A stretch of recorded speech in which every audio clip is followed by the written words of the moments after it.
Thank you for staying with us. So Deputy President William Ruto yet again left his troops at crossroads Wednesday without a final position on whether or not he would be supporting the Building Bridges initiative.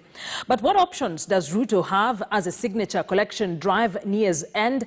And could the Deputy President find himself at a spot similar to former Vice President Kalonzo Musyoka, who was branded a watermelon for initially flip-flopping on the 2010 Constitution? Our political affairs reporter Murimi Mwangi explains. They say that in politics, if you can't convince them, just confuse them. As a team here, a statement that perhaps best captures the skepticism that has greeted Deputy President William Ruto's Wednesday rather vague stand on the President Uhuru Kenyatta and former Prime Minister Raila Odinga-led Building Bridges initiative, whose roadmap to a referendum is already on the home stretch. We have taken the position that there is room for us to improve this document further. But what really are Ruto's options on the BBI, given that it's already subject to a signatures collection drive to be closed later this week?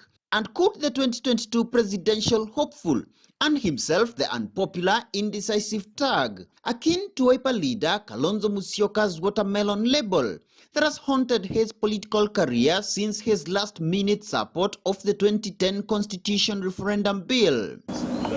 While a section of radical Ruto allies have affirmed to reject the document if subjected to a referendum as currently drafted and within the timelines set by its promoters, some insiders say the Deputy President's other likely option is to test the waters through unexpected voter apathy by playing neutral at the tail end and eventually keeping off the referendum campaigns.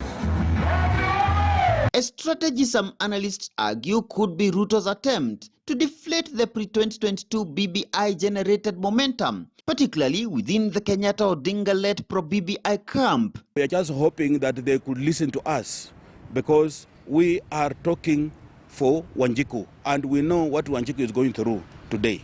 If they would go for an uncontested referendum, at least we will know that they have shifted from their known positions. It's too late for them to purport to restart, to reinvent the wheel. It can't happen.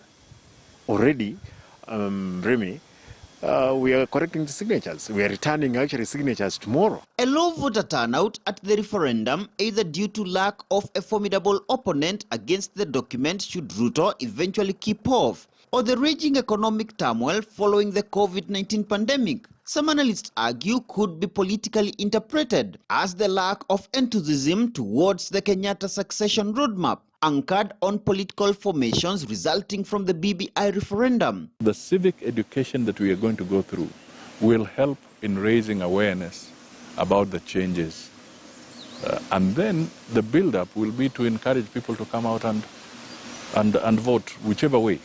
but you see, I am Deputy President today, and I have the interests of every Kenyan. There are people who support us, and they want a real choice to express themselves. Ruto certainly remains a man on the national spotlight, as key BBI proponents crack their heads on how to simultaneously hack the referendum and the 2022 realignments. Murimi Mwangi, KTN News. And we'll be talking to David Murathe, the Vice Chairperson of